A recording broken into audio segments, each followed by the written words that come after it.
Meu amigo e minha amiga, hoje, neste exato momento que você está assistindo esse vídeo, nós vamos bater um papo com um dos grandes guitarristas do metal mundial, não é só brasileiro. Moisés Posleni, grande guitarrista do Crisium. Se prepara que nós vamos trazer umas respostas surpreendentes para vocês. Presta atenção.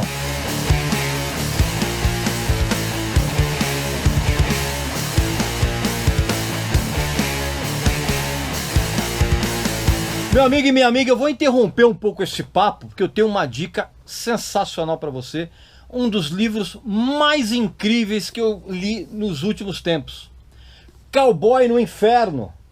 A biografia do Dimebag Darrell, o guitarrista do Pantera, né? O saudoso guitarrista do Pantera. É um livro impressionante, porque ele conta tudo, absolutamente tudo a respeito da vida e da carreira desse guitarrista sensacional. Não esconde absolutamente nada.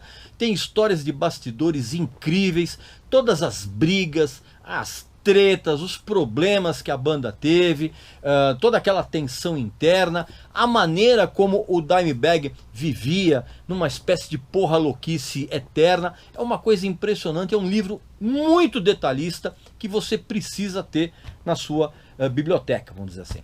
E claro que quem segue o nosso canal tem privilégios. Se você clicar no link aqui abaixo ou no QR Code que você está vendo na tela, você vai preencher um cupom de desconto com Regis Tadeu Indica. E ao finalizar a compra, você vai ter um desconto de 20% na aquisição desse livro, que é simplesmente sensacional e que desnuda completamente todos os bastidores, não só da vida do Dimebag, mas também do Pantera, tá bom? Então não esquece, clica aqui no link aqui abaixo ou no QR Code, preenche o cupom de desconto com Regis Tadeu Indica tudo junto, e na hora de finalizar a compra, você vai ter 20% de desconto, beleza? Então, vamos continuar com o papo aqui. Meu amigo e minha amiga, o nosso convidado de hoje é um dos grandes guitarristas da história do metal, e não apenas brasileiro, mundial.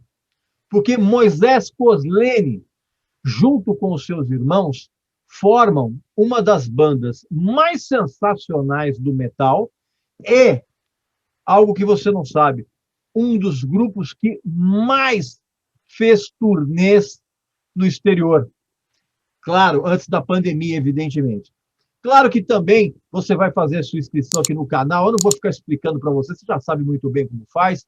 Vai também visitar a nossa loja, que tem os produtos bacanas. Vai comprar o livro do Paulo Barão, que mais uma vez está conosco aqui, o Rock All My Dreams, um livro cheio de histórias absurdas, que só mesmo você, meu caro Paulo Barão, poderia nos proporcionar. Boa tarde, e boa tarde também ao nosso grande convidado, um cara extremamente articulado. Ele é um diferencial dentro do universo dos metaleiros, bebedores de cerveja quente em copo de plástico, que é o Moisés Posleni. Boa tarde, Paulo, e boa tarde, Moisés.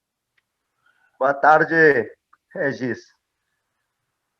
Boa tarde, Regis. Boa tarde, Paulo. Uma grande honra, né? Um prazer enorme estar aqui com vocês dois aí, com duas pessoas assim que, né, lutam muito aí pela nossa cultura, pela música, por difundir aí a arte, né, do rock, do metal, né? O Regis, né, sendo um jornalista aí, né, extremamente capaz, capacitado, de um conhecimento gigantesco da música, e o Paulo, um produtor de shows que, apesar de não ser brasileiro, se fixou aqui, traz tantas bandas e realiza o sonho, né, de muito brasileiro e ter essa chance de ver bandas que talvez nunca viriam para o Brasil, né? Então são dois ícones, duas pessoas assim que eu tenho uma maior honra, maior prazer em estar conversando aqui, uma grande honra mesmo. Boa tarde. Legal, Moisés. A gente vai começar esse papo. Eu não vou ficar entrando muito naquelas perguntas tradicionais, né, que eu acho isso um porre. Mas, assim, eu confesso a você, meu caro Moisés, que com relação ao som do Crisium, eu particularmente gosto muito mais dessa fase recente de vocês, que vem desde o Great Execution em 2011, se eu não me engano, o Forgetting Fury, e principalmente o Scourge of the Enthroned, que para mim é quase uma obra-prima. Eu gosto mais dessa fase do que daqueles discos do passado, da época do Black Force Domain, do Apocalyptic Revelation e do Conquerors of Armageddon.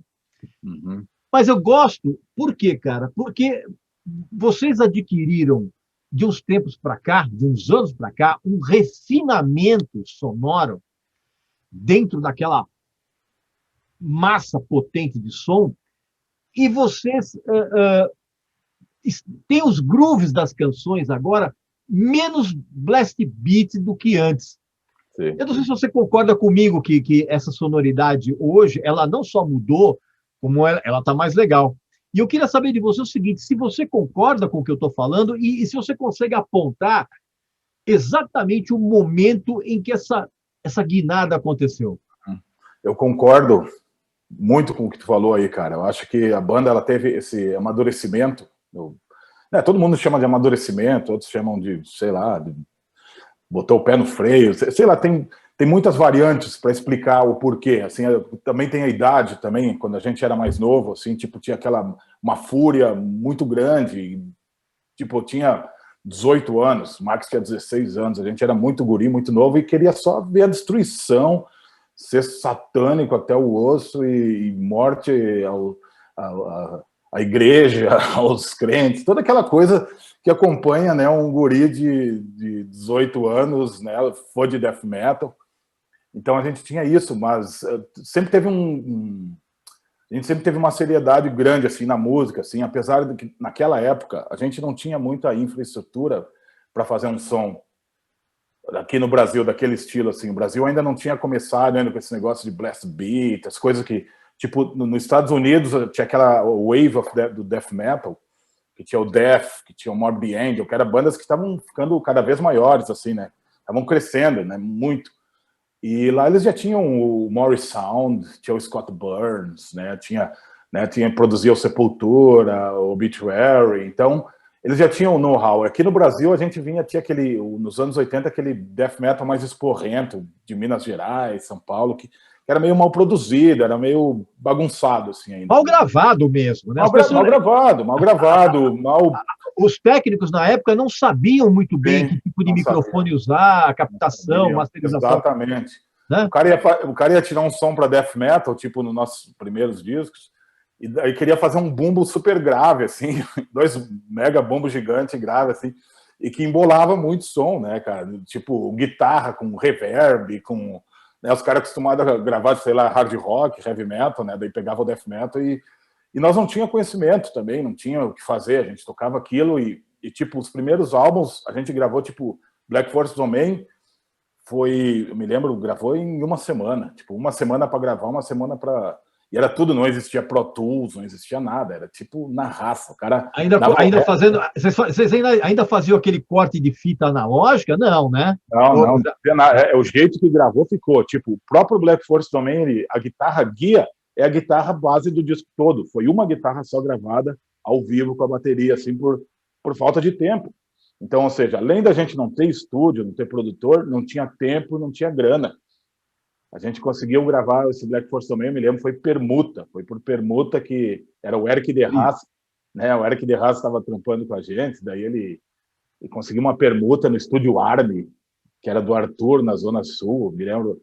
A gente tinha recém chegado de Porto Alegre, daí pegava o busão ali no centro, né, até Borba Gato, descia, daí caminhando.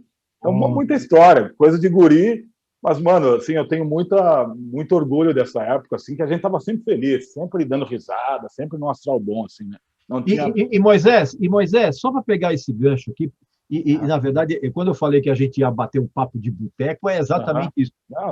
Esse tipo de estágio, ele é absolutamente essencial. E isso é uma coisa que hoje essa molecada não tem. Você acha que faz falta essa coisa de você ficar camelando, andar com bag de guitarra nas costas no ônibus? Você acha que faz um pouco de falta isso? Eu acho que faz, cara. Eu acho que faz porque hoje em dia o cara já faz uma banda, ele já quer ser extremamente profissional, extremamente saber das coisas, ter um ponto político, artístico, muito forte, e perde um pouco aquele lance do cara quando é novo, assim, tipo, tu tem, né, passe livre para falar merda e fazer merda, tipo, porque tu é muito novo ainda, né, meu? Faz parte isso do teu amadurecimento, né? Porque quem não é, todo mundo erra, todo mundo fala merda. Então, se tu nunca trilhou esse caminho, tu nunca vai aprender a verdade da vida mesmo. Tu tem que passar, sentir, pagar por isso. Então, acho que isso aí, mano, tipo, desculpa ficar falando, mano, eu sou muito favela. Não, relaxa, relaxa. Ô, Moisés, é papo de boteco aqui, Papo de bicho. boteco, papo de boteco. E daí eu me lembro, daí hoje em dia é isso, cara. Tipo, naquela época não tinha nada, não tinha internet, não tinha. Tu era um selvagem, tu tinha que bater na porta dos caras. Me lembro, bati na tua porta, bati na porta de todo mundo, com um CDzinho, dando CD, correndo atrás, tá entendendo? Então acho que hoje em dia a molecada tá meio mimada, assim, né? Já consegue gravar em casa com um monte de plugin, um monte de edição, um monte de coisa. Não tem aquela pressão, o cara, mano, tu tem 3 horas para gravar a guitarra do disco. Ali, aperta o REC, pimba, grava, né? Tipo, hoje em dia tu grava 1000 vezes, edita. Na época nem tinha metrônomo e gravar aquele esquema, sem metrônomo. Então, voltando à tua pergunta, que foi antes, dos discos, de hoje em dia, tudo influi. Desde a gente ter assinado com uma gravadora grande, uma coisa que a gente conseguiu, hoje em dia assinado com a Sony, que é a Century Media, virou subsidiária da Sony, renovou o contrato para mais 10 anos agora. Então, em 2011, por ali, 2008, a gente estava começando a tocar cada vez mais em festivais maiores, em lugares maiores. A banda começou a crescer mesmo, sendo contramão de tudo, né? Sendo brasileiro, tocando death metal, coisa brutal, indo contra. Mas, de uma forma ou outra, as coisas começaram a acontecer e foi indo tanto até hoje. E daí a gente sentiu a necessidade, sei lá, de ter um som um pouco mais sofisticado, mais arrojado, mais, né, não trair nossos princípios, mas a gente sabia que o próprio amadurecimento nosso, assim, também, eu não queria ficar tocando rápido o tempo todo, assim, queria às vezes tocar algo mais cadenciado. A gente tem muita influência do heavy metal, sempre teve, né, Black Sabbath, Iron Maiden, e daí nesses discos, principalmente o The Great Execution, a gente começou a pôr mais essas influências do heavy metal, umas levadas mais Black Sabbath, mais groove, mais coisas. Então a música tomou uma cara um pouco diferente, né? E eu acho que é isso que aconteceu, de tu ouvir, digamos, tu falou, né, do que ouve, prefere essa fase atual, mais da banda. Realmente, assim, eu também prefiro, assim, num nível mais profissional da banda, né, eu prefiro ouvir os discos de hoje, digamos assim, né? Se eu tô em casa, vou ouvir um Crisium, eu escuto The Great Execution mesmo, algumas coisas. Escuto Black Force também, aquelas coisas, porque, né, tipo, faz parte da história, tem muita história relatada ali, tem muita coisa, teve muita dificuldade a ser superada, teve muita conquista também. Então você vai ter aquele orgulho daquele disco, o disco que quebrou a barreira. Desde o Black Forces Homem a gente já conseguiu sair do Brasil já. Então é isso, a fase na vida. Tipo, quando tu é novo, tu fica mais velho, tudo muda a tua musicalidade, muda um pouco, tua cabeça muda, né? E vai indo. E cada disco, eu costumo sempre falar isso, cara, e a maioria das pessoas não entende isso, cara. Cada disco é uma espécie de polaroid da época da pessoa, Sim, da sim, banda, exato. você está entendendo? Exato, E o que aconteceu com vocês, evidentemente guardadas as devidas proporções, aconteceu com o Creator, sim. aconteceu com o Metallica, aconteceu quem mais? Com o Paradise Lost. Sim. Eu, por exemplo, aquela fase do Creator, que é o Endorama, eu adoro aquela fase. E o fã mais radical, ele execra aquilo, mas cada disco, na verdade, é meio uma polaroid da época, né? A música, aconteceu com a própria Sepultura, né? Também, a Sepultura, Nossa carreira lembra um pouco de Sepultura, por ter esses discos bem radical, podrão lá atrás, e aos poucos foi desenvolvendo, mas não tanto, eles foram para um meio assim mais, buscaram um comercialismo maior, né? Nada contra, mas, né, decisão deles. Outro som, é outro som. Sim, eu gosto pra caralho do Roots, KOZD, mas eles tiveram uma mudança assim, muito mais radical, eles buscaram algo bem mais radical, né? Digamos que nós, se fosse Sepultura, não seria parado ali pelo Arise, ali pelo Beneath the Remains, dando segmento àquilo, tá entendendo?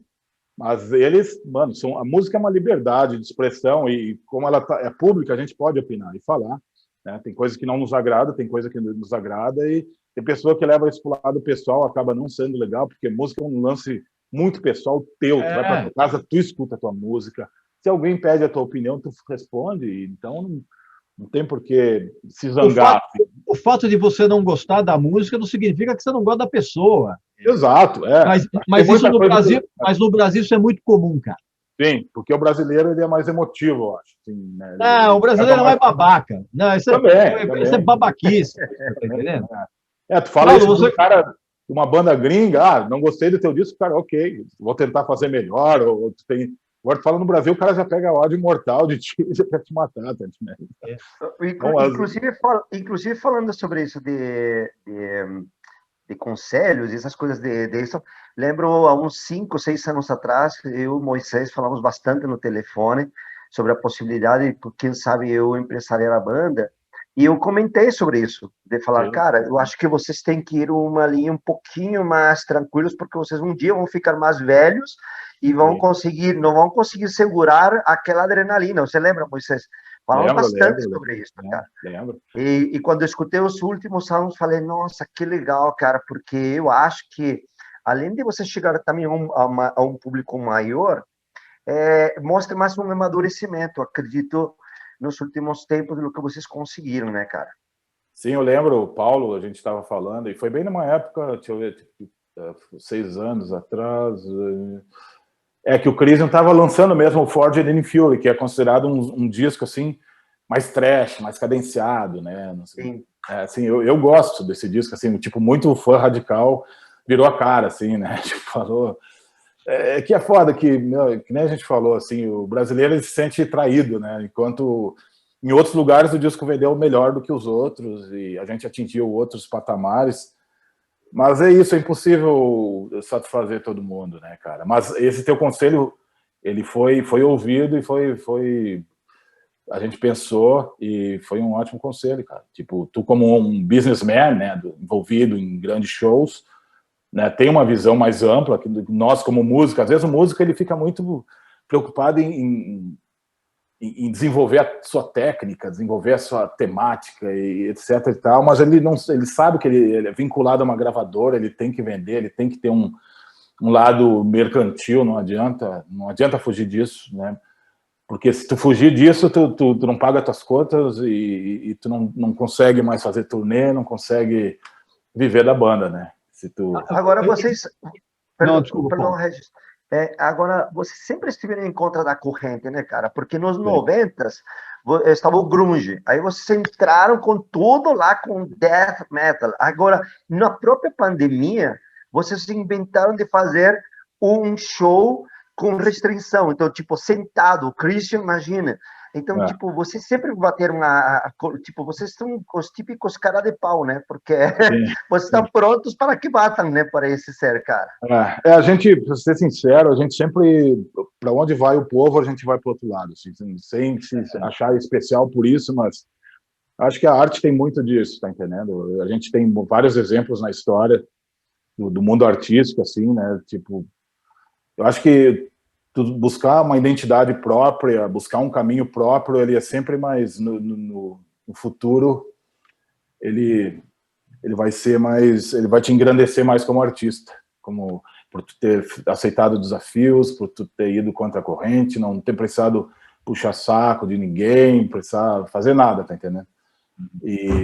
E é isso, eu me lembro quando o Crisium começou, teve a explosão do grunge, o metal em si, ele enfraqueceu muito, né, que era aquele heavy metal dos anos 80, daí veio o grunge, o metal tomou outra proporção, tomou outra cara, daí era, né, tipo, algumas bandas mudaram, tipo Êxodos, Testament, meio que sumiram do mapa, várias bandas meio que sumiram nos anos 90, assim, Metallica virou outra banda, e a gente veio com tudo naquela época, assim, né.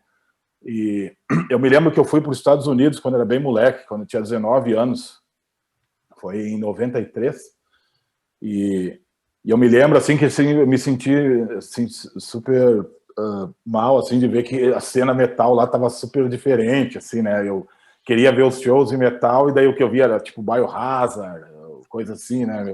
Nada contra, mas eu tava, mas no outro lado era um crossover muito diferente do que você estava querendo, né? Era tipo, ainda eu estava com o sonho dos anos 80, mas já estava nos anos 90, com um Soundgarden gigante, com essas bandas todas gigantes. Daí o metal teve uma queda e ele voltou a crescer, assim, digamos aí, por 98, de novo, 99. Daí aconteceu um mega boom do metal, né? Que foi nos anos 2000.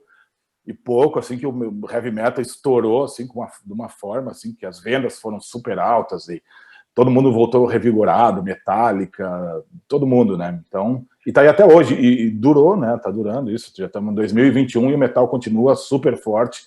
O próprio grunge, ele virou underground hoje em dia, apesar dos artistas do passado serem grandes, mas se tu fizer uma banda de grunge hoje em dia vai ser muito difícil tu conseguir alguma coisa. É a mesma coisa que você montar uma assistência técnica para pager.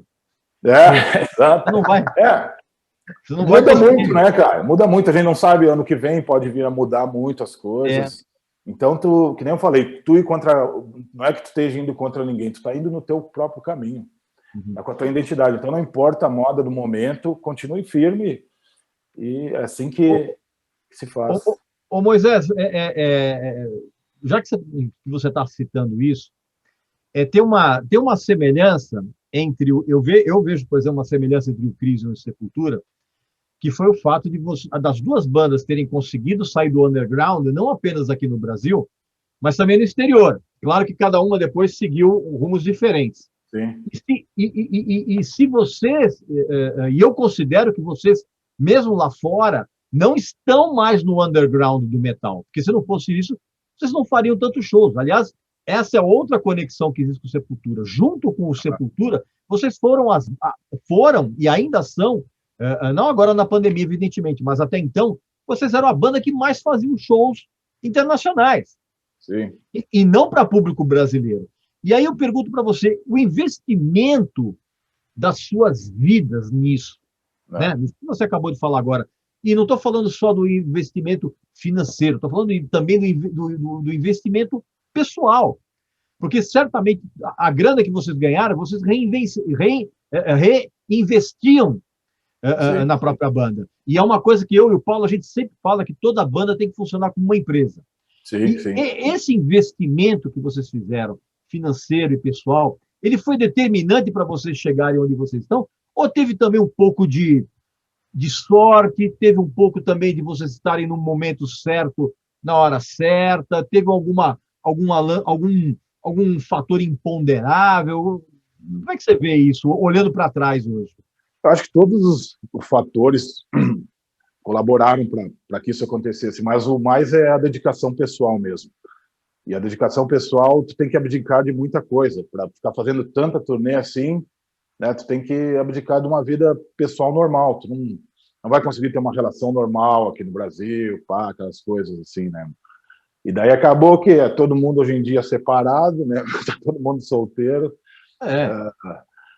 vivendo, ainda acreditando na banda, mas é o resultado desse trabalho mesmo, cara. E botando tudo na banda mesmo, que a gente falou, assim, o que entra, a gente põe na banda, assim, a gente evita querer viver uma vida de glamour, luxo, ter carro zero, essas coisas, para manter a banda viva. Tanto que rolou a pandemia, a gente está sem tocar, já teve um show só em um ano, a gente ainda consegue sobreviver do dinheiro que a gente guardou da banda durante esses anos todos, tá entendendo? Então, assim, a gente fez uma aposentadoria, vai guardando sem querer se deslumbrar, querer ostentar, né, meu? A gente vive uma vida simples em prol da banda, né? Eu ao invés de, vou fazer uma férias, vou fazer sei lá o quê, não, eu pego, guardo e compro algo para a banda, compro um material que seja útil para a gente, né?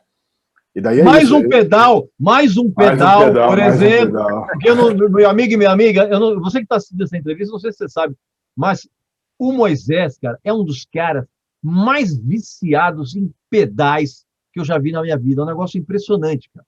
Uhum. É capaz de ele ter um pedal de Fusca, achando que vai fazer um distortion, né?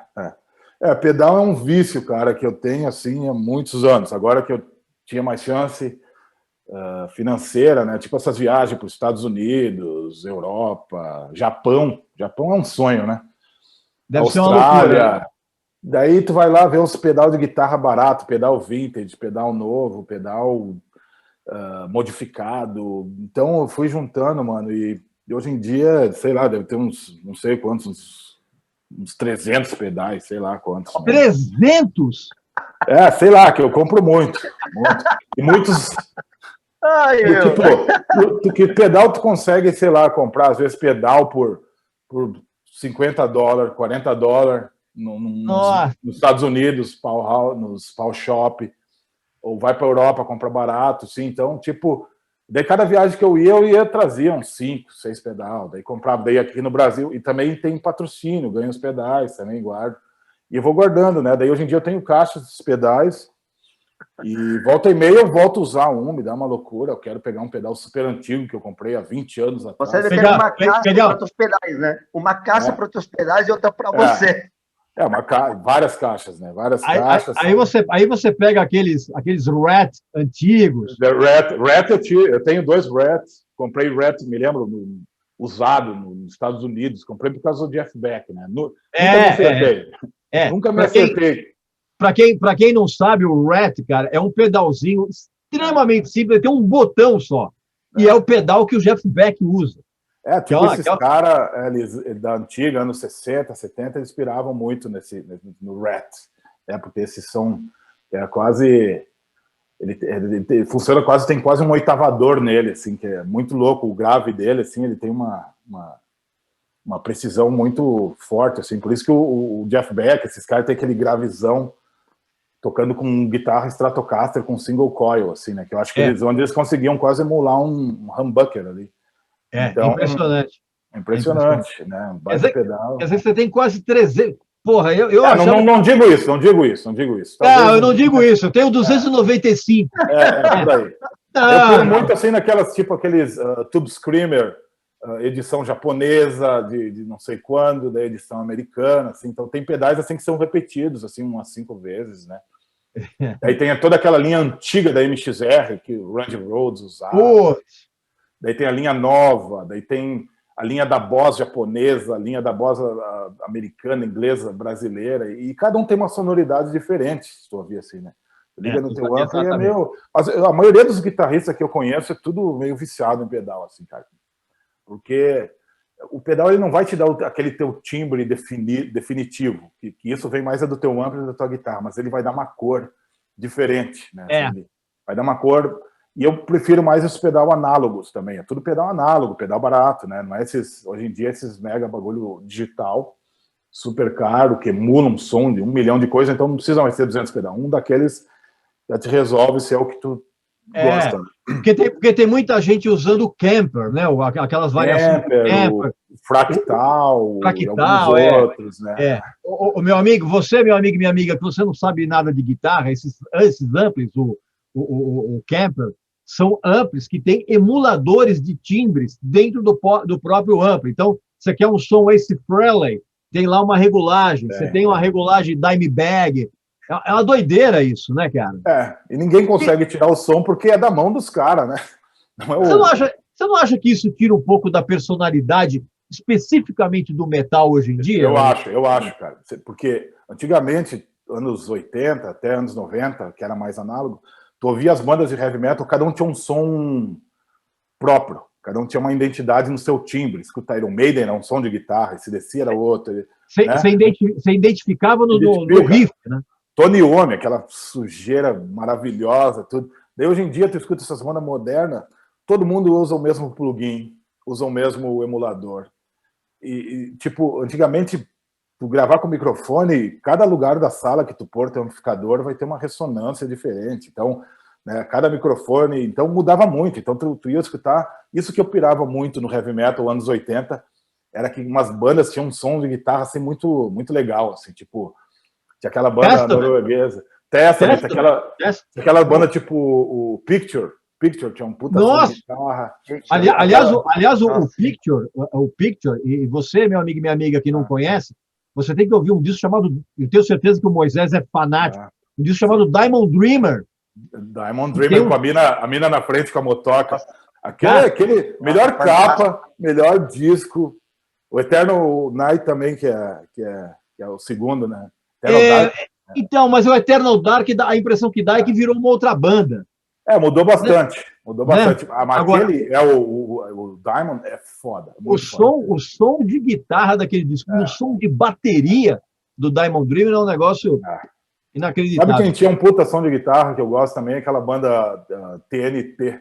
Não sei se era o som de guitarra, Rony, como é que é o nome dele? Rony Leclerc, né? É um guitarrista super conceituado, assim, no escandinavo lá, que tinha um som de guitarra espacial, super particular, assim, super dele, assim, né? Aquele disco Knights of Seven Thunder. Knights of Seven Thunder. Mano, aquele disco tem a música Thor, tem a Seven Seas. Seven Seas, Last Summer Evil. Mano, que disco bom, mano. E era isso, era uma identidade que as bandas tinham que era muito forte, que os caras ficavam nos seus pedalzinhos, nos seus... Hoje em dia, não. O cara não perde tempo com isso. Botou o emulador, plugou, saiu gravando. Se não der certo, o cara vai ali e faz o reamp depois. Né? Então é outro mundo, outra metódica, outra busca. Né? Os moleques já não sabem mais como buscar um timbre. Eles querem o timbre do cara tal. Eles não querem o meu timbre. Querem o timbre do Dimebag. Então, do Jimi Hendrix. Ele vai lá e não vai sair nem parecido com o bagulho. Não. Mesmo emulando com perfeição, porque a mão dele é outra. E o timbre 90%, 80% está na tua mão, né? Exatamente. Paulo, você gostaria de perguntar alguma coisa, meu caro? Não, eu queria ver quão bom é você ter como sócios de banda teus outros dois irmãos, tipo, favorece ou às vezes desfavorece ter o irmão dentro da banda? Como que é? Porque, puta, aí, se tem um desencontro, mandar embora um irmão não é tão fácil, né, cara? Eu acho que o irmão, velho, ele é um outro ser humano como qualquer outro do teu lado. Claro, tem a ligação da família, tudo, mas caso tu não se der bem com ele, é natural, né? Brigar, tchau, tchau, bye, bye, fazer um churrasquinho um fim de semana, ver teu irmão. Mas, tipo, a gente se dá bem porque, além de irmão, a gente é amigo, a gente tem uma mesma visão da banda, a gente se respeita. Como qualquer outros irmãos, a gente briga, como qualquer outra pessoa, tendo uma banda tão longa, tanto tempo. Mas com o amadurecimento, a gente aprende a respeitar mais ao outro e aceita, cara. Aceita as coisas. O propósito é maior do que o teu orgulho pessoal, tá entendendo? Então que nem eu falei, irmão, né? Eu amo meus irmãos, gosto deles, admiro muito eles também, né? E eu sei que eles sentem o mesmo por mim. Então tudo isso favorece e para mim é um ponto muito positivo, muito bom, cara, porque essas turnês longas, tu sempre vai ter alguém da tua família ali do teu lado. Turnê é um negócio que muita banda acaba em turnê, muita pessoa fica deprimida em turnê, dá muito problema. A gente já fez muitas turnês, já vi muita briga em tourbus. Já tive que botar a gente para fora do tourbus por estar brigando com seu parceiro de banda, se arrebentando. Você já teve que botar teus irmãos para fora do tourbus? Não, mano. Por causa de briga? Não. A gente já brigou feio, assim, na frente dos outros, assim, mas já brigou de quase um esganar o outro? Não. Isso a gente brigou muito quando era moleque, né? Até os 14 anos, saía no soco todo dia, né? Aí a gente já gastou essa vontade de dar um no outro. Então, mas é aquelas brigas quando tu tá no tourbus bêbado pra caralho, aquelas viagens longas, já final de tour, tá um ano todo turnê, já todo mundo meio deprê, já, né, não sabe mais nem quem tu é, né? Perde um pouco. Com a roupa cheirando mal, né, cara? A roupa cheirando mal, cabelo sem lavar já mais de semana ali, né? Já. Mas daí, né, começa a beber, ainda mais lá naquelas turnês na Europa, lá que rola muita vodka, muita coisa braba ali, daí... Mas eu já vi muita briga, mano. Já vi. Sabe que me pergunto? Como três irmãos que gostam de música romântica, imagino que os pais também devem de gostar de Roberto Carlos, esse tipo de música, né? Falou tudo, mano. Roberto Carlos, meu pai era o maior fã do Roberto Carlos, mano. Tinha os discos tudo do Roberto Carlos. E, né, meu pai e minha mãe, eles não eram muito do rock, assim, cara, mas gostavam muito de música, assim, né? A gente foi criado ouvindo assim muita música brasileira, muita música tradicionalista gaúcha, muita Teixeirinha. Todos os serranos, toda aquela. Meu pai era muito participativo desse esquema de tradição gaúcha, de ir em CTG, de ir nos bailes gaúchos, fazer aquele churrascão gaúcho. Às vezes um amigo ou outro com violão, com uma gaita em casa, né? Então era interior do Rio Grande, né? Então teu pai provavelmente era daqueles caras que expulsava gente que aparecia do churrasco querendo comer carne com pão, né? Não, total. Isso aí é um sacrilégio. É o churrasco com mandioca, né? O famoso churrasco com mandioca, farinha de mandioca. O melhor, saladinha, cara. né? Mas churrasco com pão é tipo um... Se não tiver nada, né, meu? Não, Daí não, fica, não. mas não, não Moisés, rola, não rola, não rola. Moisés, churrasco com pão é Não, merecedor de cadeira elétrica. não, sim, não. No Rio Grande eles não... E aquela costela, né? Costela de ripa, vazio, né? Outros cortes, assim. O gaúcho gosta de uma carne um pouco mais forte, né? E não era muito aquele churrasco de picanha, essas coisas, né? Mas Não é churrasco gourmet, né? não é churrasco gourmet, né? Virou aqui em São Paulo, né? Ah, virou, Aqui. Alta gastronomia. Tem a sushi de churrasco agora, né? Sushi. Não, tem sommelier de churrasco. Eu tô ligado. O cara, tomou outra não. proporção. Mas o nosso, ainda aquela tradição meio mais argentina, uruguaia ali, né? Aquele fogo de chão, mais bruto mesmo, mais firme.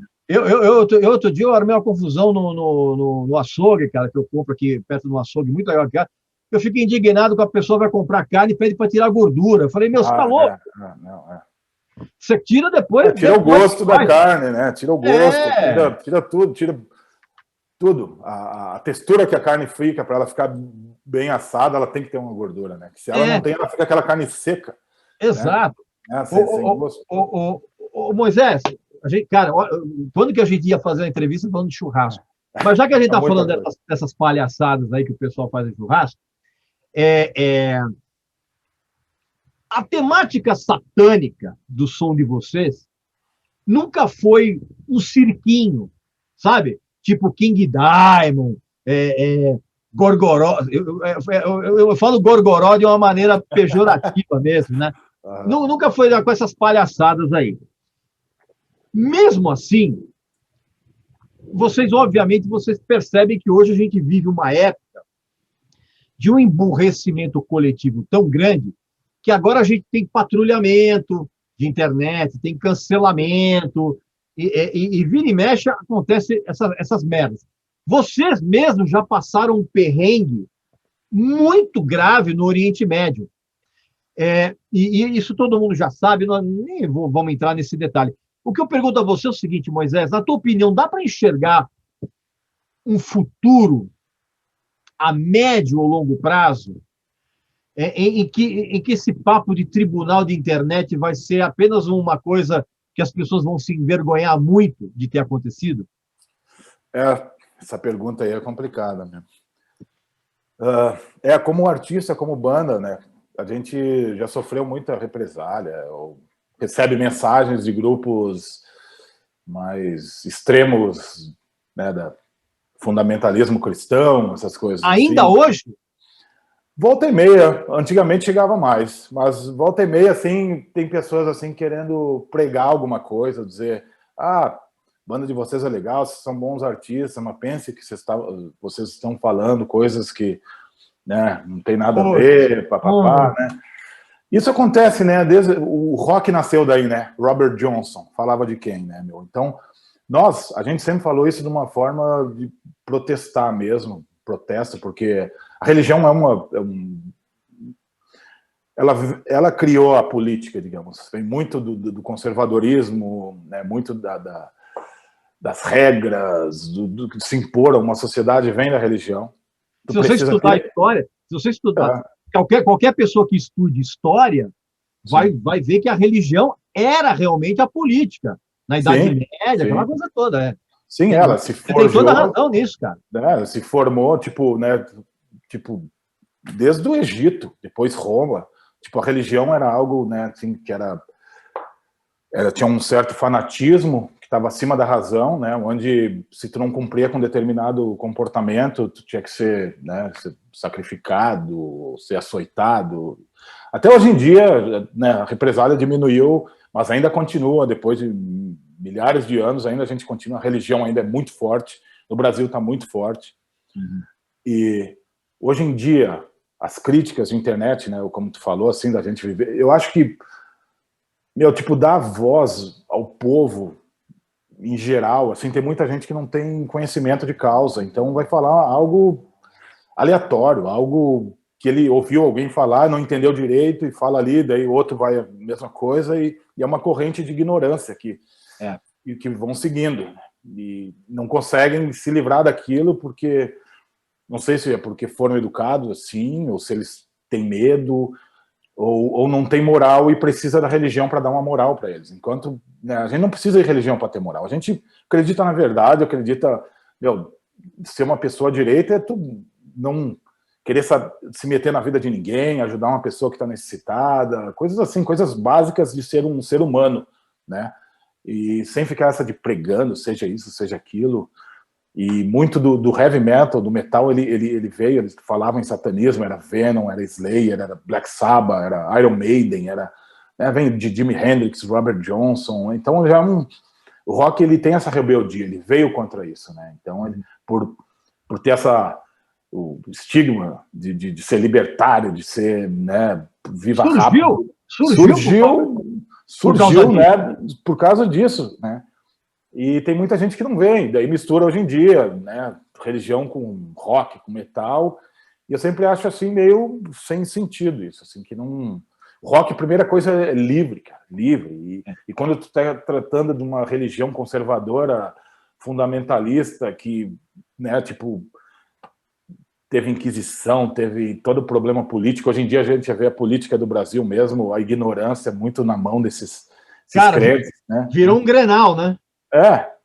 E daí a gente fica no meio, vê tudo isso e vê pessoas assim, né? Puta, como tu pode ter falado isso ou fazer isso? E tu vê os discursos desses bispos, desses crentes, é um bagulho tão sem sentido, fanático, doentio, assim, né?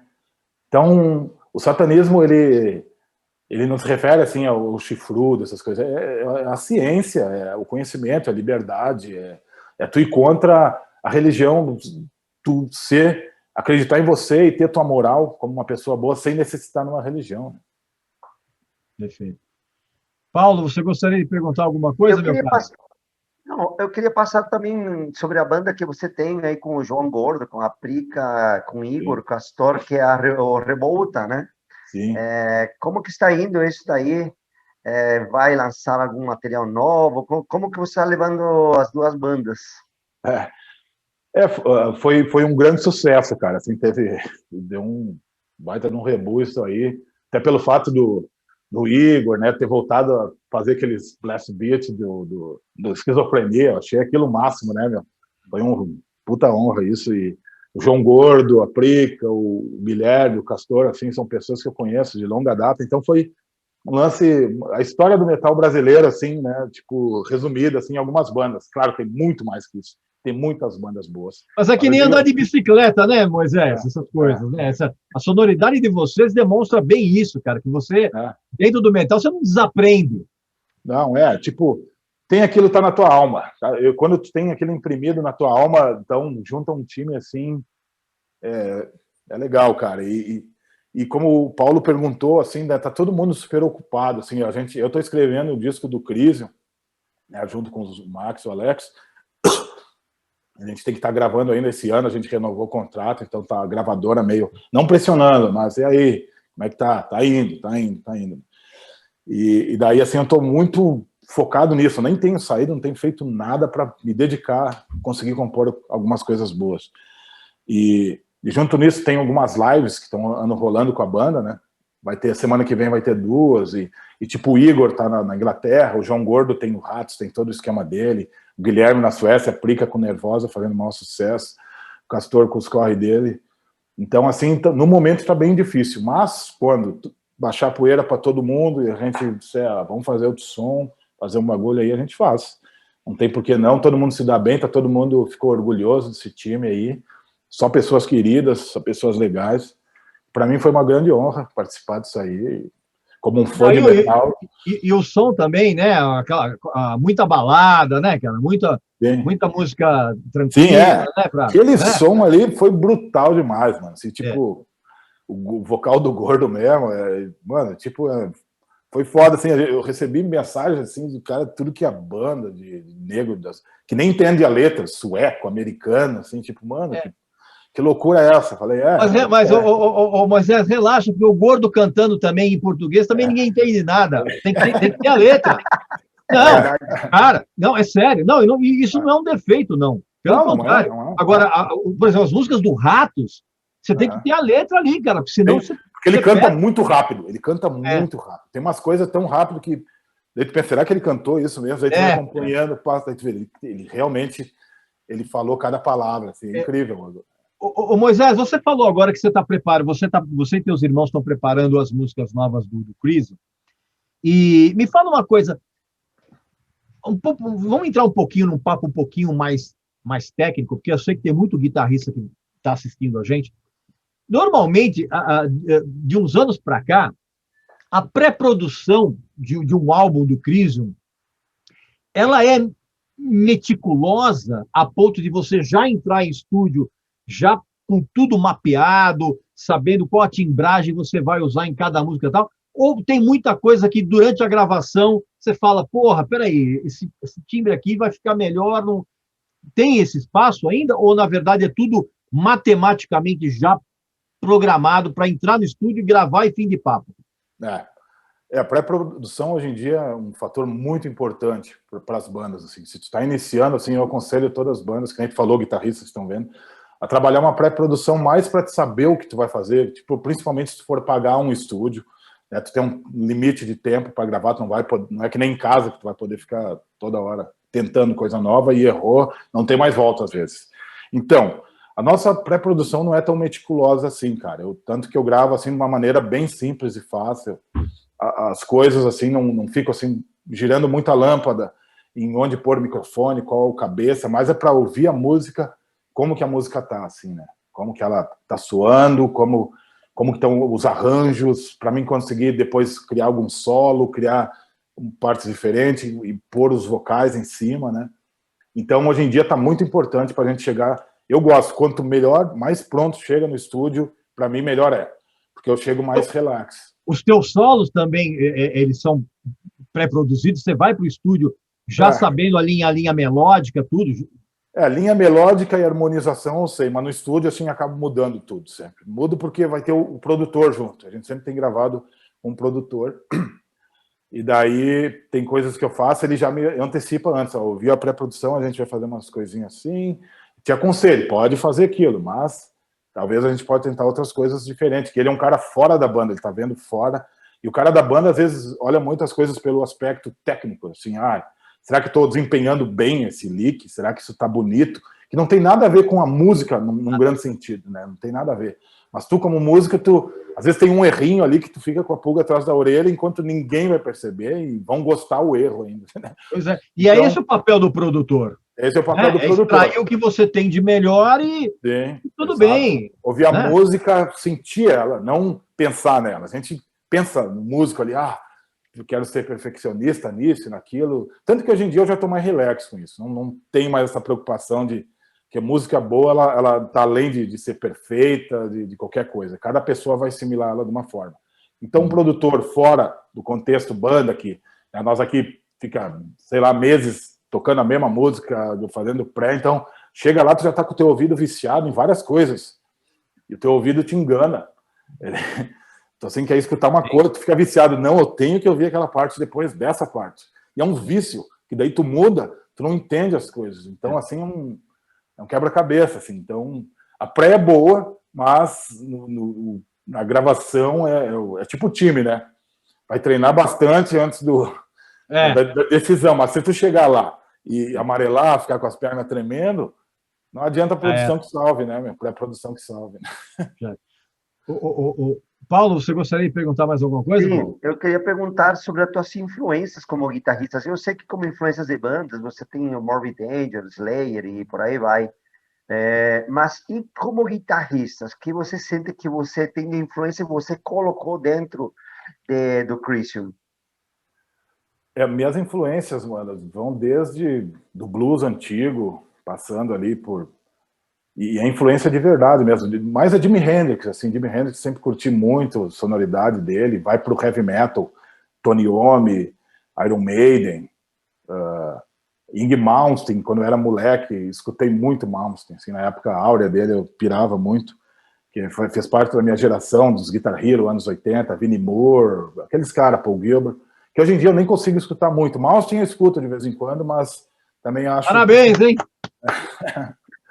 Parabéns. Não, é tipo os dois primeiros discos que eu gosto muito, assim. Tudo bem, não. O Rising Force, Marching Out e o Rising Force, ok. Dali pra frente é ladeira abaixo. Porque ele, mano, o problema dos grandes guitarristas, eu acho, esse que eles se acham tão bons que eles só ficam se repetindo, né? E antes era mais musical. O Paul Gilbert não é assim, por exemplo. Não, o Paul Gilbert é muito mais livre, assim, muito mais solto. Né? Ele vai para um rock and roll, para um jazz, para um... Mas o Malmsteen é sempre a escala diminuta, menor harmônica, heavy metal, na levada dele, balada e pronto. Né? Então, assim, acabou enjoando. E já que nós estamos falando nisso, meu amigo, se alguém entrar na sua casa, convidado por você, evidentemente, e olhar os seus discos, qual vai ser a maior surpresa que um fã do Crisium vai ter na hora de olhar os teus discos? Tipo, cara, não é possível que o Moisés tenha esse disco. Pô, tem alguns discos do Roberto Carlos. Tem coisa do Roberto Carlos. Qual? Eu tenho aquele que ele tá na capa, que é de um filme que ele fez. O Ritmo de Aventura. Ritmo de Aventura. Eu tenho esse. Meu pai tem em casa. Deixa eu ver se eu tenho aqui. Tem aqui. E de vez em quando você escuta, quando bate uma saudade, vai e coloca aí. Às vezes bate aquela nostalgia, né? Exatamente esse. Eu comprei esse disco esses tempos aí. Cara, esse disco é genial. Aliás, As melhores músicas do Roberto estão aí, eu acho, né, meu? As melhores músicas. Aqui e aqui, ó.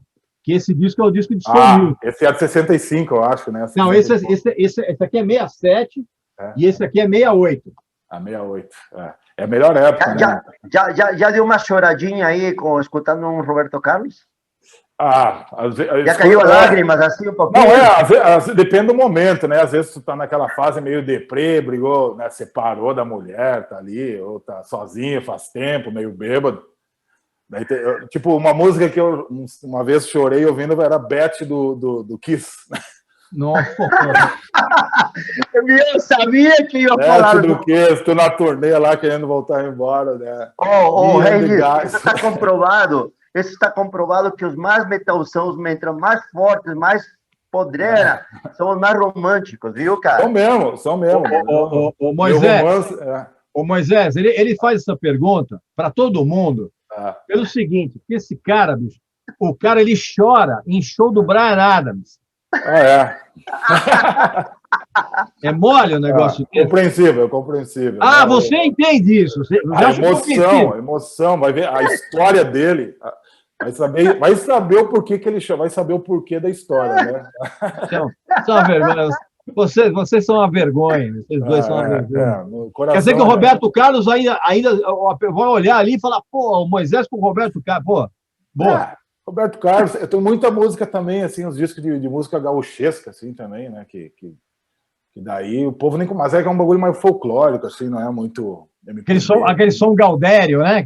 O som gauderião mesmo, uma chacarreira, uma levada, uma milonga, aquelas milonga bem triste, campeira, assim, né? Do homem solitário com violão no campo, assim, também. Eu gosto muito. O Paulo Barão, se ele ouvir isso aí, ele se mata. Tem muito ali da música mexicana, né? A música gaúcha lembra um pouco a música mexicana. Aliás, quero te falar que bem lá no princípio, quando eu vim para o Brasil, eu e o André Matos uma vez nos perdimos lá por Rio Grande do Sul, realmente, e Caxias do Sul por lá, e entramos mesmo, ficamos lá no meio de churrasco, assim, do típico churrasco de chão, e com mandioca, né, que você está falando, e com gaucheiro mesmo, de gaita lá sentado, e, cara, a lembrança me trouxe muita lembrança do México mesmo, né? O México parece muito, os mariachi, aquele lance do violão, aquelas milonga, que tem um outro nome no México, me fugiu agora o nome, que eles chamam, umas rancheiras, mas tem um outro nome, que o Rio Grande do Sul, Porto Alegre ali, né, tinha muito aquele povo que vinha de navio, para ir para a Argentina, o Uruguai, sei lá, nos idos de 1700, 1800, sei lá. E muitos paravam no porto ali de Porto Alegre, né? Eles traziam muito dessa música espanhola, assim, que acabou misturando no Rio Grande do Sul com a música andina. E depois também veio os italianos, né? Os serranos, mais Caxias ali, que é das gaitas. Assim. Então, isso forjou a música gauchesca brasileira, que é um pouco diferente da música tipo argentina, O gauchismo argentino, Uruguai, que o argentino é mais na chacarreira, né? Mais chacarreira, outro ritmo. Eles não usam muito a gaita, né? Que nem o gaúcho brasileiro usa. Usa mais o bumbo legueiro também. Usa umas levadas diferentes, assim, né? Mas, no fundo, é tudo parecido, né? A cultura é uma só e a riqueza nossa, né? A riqueza da nossa música brasileira, né, cara? Que é um país tão grande que assumiu essa característica mundial, né? A gente tem música no mundo todo aqui, né? E se forja aqui, né? Em cada região foi se forjando de um jeito, do outro. A gente vai bater quase 1 hora de papo, a gente está chegando ao final. Paulo, você quer perguntar mais alguma coisa, Paulo? Não, cara, eu acho que estamos muito bem servidos, porque o papo foi legal, né? É o papo de boteco, né, Papo de boteco, e a conversa, quando é boa, vai, né? Isso aqui nem conversa de boteco. Agora, o Moisés, já que a gente falou dessa coisa do Brasil gigantesco e tal, eu queria encerrar esse papo fazendo a seguinte pergunta para você. Vocês, de uma certa forma, vocês são vítimas, vamos dizer assim, dos fãs que são viúvos do começo do Crisium hoje? Vocês sentem que grande parte dos seus fãs ficam com aquele chororô insuportável? Antigamente que era legal. Que nem os fãs, as viúvas do Sepultura, as viúvas do Creator. Vocês sofrem esse tipo de encheção de saco, vamos dizer assim? Não tanto quanto um Sepultura, né? Que o Sepultura é uma novela interminável. Aquilo ali tem os fatores deles, ter sido uma banda gigante, todos os fatores a gente sabe. O Crisium é mais ameno isso, né? Assim, não teve nada, nunca mudou de formação, nunca, né? Só, né, a única coisa, mudou um pouco a música, ficou, que nem eu falei, um pouco mais sofisticado, melhor produzido, com os tempos melhores, blá, blá, blá, blá. Assim, eu me sentindo como músico tocando, ainda gosto muito dos discos antigos, a gente toca músicas dele, assim, mas tem aquela galera assim que curte só até o segundo ou terceiro disco, que é aquele radicalismo mesmo, da época que nós era radical e ia na padaria de cinturão de bala, né? Então ainda tem, mas esses caras já estão velhos. Uma dúzia de pão, né? Uma dúzia de pão. O cara com aquele bracelete, bracelete do Kerry King. Meu amigo, eu quero um Todd. Eu quero um Todd. Era exatamente isso. E na galeria ali, numa época, né, era meio Warriors, aquele filme, né? Era gangue, né? Tinha a gangue dos black metal da Fofinho, né? Tinha a gangue dos metal de Osasco. Nós, como era do centro, andava com os caras do fã-clube do Sepultura, Toninho, esses caras. Os caras diziam, como vocês aí tocam death metal, Black Force no meio, ficam andando com fã de Sepultura, e virava a cara. Foi uma época ali, né? A época de galeria ali, era a guerra, né, meu? Daí do outro lado... Mas você não acha que isso atrapalha o metal no Brasil? Claro, atrapalha, mano. Falta de união, metal desunido, né? Como o Carlos Vândalo falava, né? Metal desunido, infelizmente, até hoje é meio assim, Tu vê outros países, assim que parece que tem uma conexão maior, assim, entre músicos, né? Que um participa do disco do outro. O Brasil não é só o público, acho que as bandas, assim, também são muito divididas, assim, tem um egoísmo, pelo fato de ser o Brasil um país que é difícil as coisas aqui. Então o nego às vezes consegue uma coisa, é dele e ostenta aquilo, e a gente nunca viu isso. Eu não tô nem aí para sucesso dessas coisas, ser sincero. Eu toco metal, rock, porque eu gosto, é meu lifestyle, eu acordo assim, vou dormir assim, ouvindo som. Creio que vocês também são assim, vivem o rock, a música, a arte, assim, né? Não é tipo o cara que se veste de metaleiro no fim de semana e vai falar merda por aí, né? A gente vive isso, né? E tem muito desses caras que são os radical, né? Que vive, né, em períodos. Hoje eu sou radical, hoje eu sou assim, hoje eu quero apavorar, hoje... Então, mas é um problema pessoal dele, né? Nem me atinge porque eu sei que a expressão dele é algo que ele tá nele, não tá em mim. Então, é um metal meio desunido. Mas tem uma galera unida também, não vou falar assim que é um mal generalizado, assim. Acho que tem muita gente boa aqui, muito metaleiro, sangue bom. Deixa que eu generalizo. Pode ser. Eu, como músico, não posso. Né? Eu generalizo. Meu amigo e minha amiga, você acabou de assistir agora mais uma daquelas entrevistas sensacionais que a gente faz com gente articulada, com gente inteligente, né? Que é esse papo de boteco aqui, meio sem pauta nenhuma, a gente vai emendando uma pergunta na resposta da outra, e é exatamente isso. Moisés, eu quero agradecer muito a tua presença, você é realmente um cara diferenciado, o Crisium é realmente uma banda sensacional, e é sempre um prazer falar com você, tá bom? Cara, muito obrigado por você ter participado aqui com a gente. Regis, eu que agradeço, fundo do meu coração mesmo, tem um cara que nos apoiou desde que a gente chegou em São Paulo, sempre. Faz muito tempo, faz uns 20 anos que tu sempre vestiu a camisa do Crisium e apoiou. O Paulo também sempre apoiou. São duas pessoas aí que trilharam um caminho de vitórias e estão aí super bem estabelecidos, com um nome de respeito no mundo todo também. Então, para mim, foi um grande prazer, uma grande honra aqui trocar essa ideia que me engrandece, me ajuda a engrandecer, ajuda a abrir meus horizontes e crescer como pessoa. Então, só tenho gratidão e agradecer muito pela oportunidade mesmo, e espero que no futuro a gente volte a conversar, fazer algo assim de novo, cara. Muito obrigado. Legal, cara. Manda um abraço para o Max, para o Alex. Vou mandar. Paulo, muito obrigado mais uma vez pela sua presença, pelo seu romantismo, que parece uma coisa que é inesgotável, né? É mexicano, coisa mexicana, né? Coisa do coração, né? Eu espero um dia ver você e o Moisés chorando, ouvindo aquelas porcarias que você ouve, Paulo. E eu vou falar, tá vendo? Tá vendo? Talvez já tenha até acontecido, hein? Vai saber, eles estavam muito bêbados e não lembram. Talvez, no camarim do show do Marílion, lá tomando vinho, champanhe. Cara, lá no show, pode crer, no show do Marílion aconteceu isso, velho. Tá vendo? Escutando Easter. Exato. Ficava lá, vocês assistiram o show do Marílion, o Steve Hogarth fingindo que era uma gaivota no palco, que é uma das cenas mais deprimentes da história da música. Vai lá, Regis, vai. Dá uma vergonha. Vamos encerrar, Regis, vai. Vocês são os caras muito legais, eu nem sei porque que eu sou amigo de vocês. Meu Deus.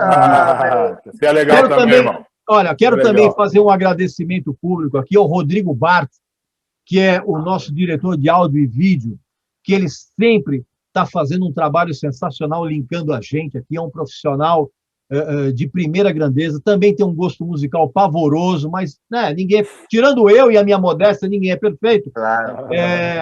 Eu quero agradecer, então, também ao Rodrigo Bart, quero também agradecer a você, meu amigo e minha amiga, que assistiu essa entrevista aqui, sensacional. Não esquece de fazer a sua inscrição aqui no canal, comprar o livro do Paulo, que tem umas histórias mirabolantes, tem muita lambança que o Paulo fez. E você, meu amigo e minha amiga, que não conhece o som do Crisium e gosta de metal, não tem como você gostar de metal e não conhecer o Crisium. Isso não existe. Então, vá atrás dos discos, aproveita aí, se você não é mais chegado em discos, usa os serviços de streaming, aí faz o que você quiser. Mas o som do Crisium é realmente essencial para você entender não apenas o metal brasileiro, mas o metal mundial. Tá bom? Obrigado, então, Regis. Imagina. Um abraço para vocês, meus amigos, e para você que está assistindo, um abraço para você, para sua família e para os seus amigos, tá bom? E saúde para todos nós. Exatamente. Saúde para todo mundo. Muito obrigado. Até a próxima.